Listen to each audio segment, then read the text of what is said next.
Hi guys, today we're going to be talking about the best practices for your law firm's website. Now, as a law firm, your goals are obviously different than an e-commerce business. With an e-commerce business, you're essentially trying to make sales of your products online. You can't really do that with a law firm. So we're going to be talking about the best practices on how you can increase revenue and profitability for your law firm. And to start, let's talk about copywriting, the content you put on your website. This is going to be very important, as it's going to be the reasons why people come to your business, why they fill out the contact forms, why they schedule the appointments with you, why they come in and essentially start working with you. So let's break that down, and let's start off again with the mission statement. Why you do what you do, why you're in business, and what purpose you're here to serve. So by really focusing on that, the rest of your content will generally flow. But I don't want you guys to just write this on your About page under mission statement. I want you to sprinkle this in as your taglines, your slogans throughout the website. Why you do what you do. This will be very important. Moving on to step number 2, we want to talk about credibility. Credibility is extremely important, and it's a big reason why people will ultimately decide to come to you, even if they've already found you or if they've been referred to you. So a few ways you can establish yourself as credible. Let's talk about number 1. We have settlements. What past settlements have you received or accomplished for your clients? If you have an extremely large settlement you've done in the past, this is where you want to showcase it. This is your chance to show off, and it's allowed. So settlements are huge. If you have a lot of aggregate settlements where if you combine them together over, let's say, the past 20, 30 years, why not showcase yourself as, over the past 20 years, we've had this much in settlements? That's a great way, again, to showcase your experience, to show that you're credible. Next is your accreditations. So you obviously have passed the bar if you're a practicing attorney, or at least let's hope so, right? But you may have other accreditations as well. What certifications do you have?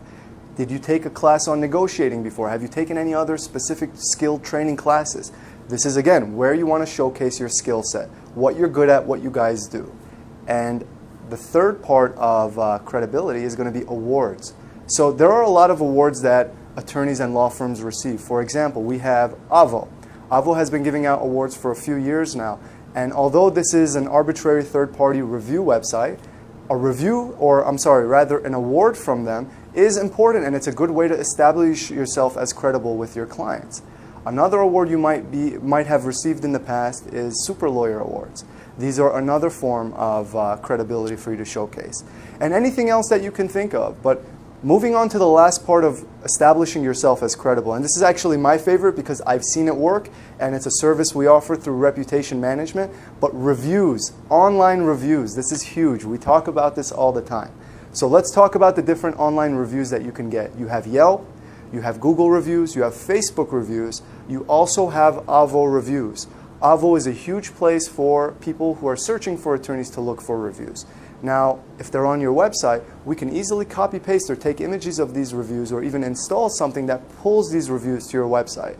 And this, again, shows you as credible. This shows that you have experience, that people have liked your services, that they've been satisfied with what you've done for them.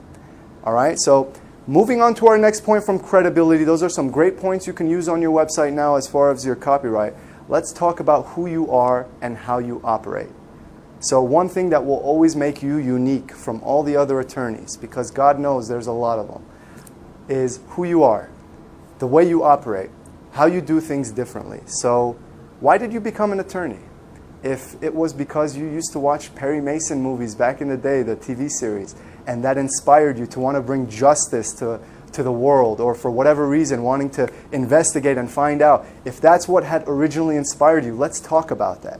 If it was more so just understanding the law and utilizing it to your advantage, or thinking of the law as a form of art because it is interpretation, then that's what we want to talk about. One thing that no one can take away from you, no matter how much competition there is who you are and how you do things, and that's always going to be unique to you. Thanks for joining us today. Please join us next week. We'll be talking about the best practices for your online reputation for your law firm, or if you're an individual practicing attorney, how you can increase your online reviews. And of course, if you like this video, if you found it useful, please like, share, or if you know anyone who this might be useful for, please tag their name below. Thank you.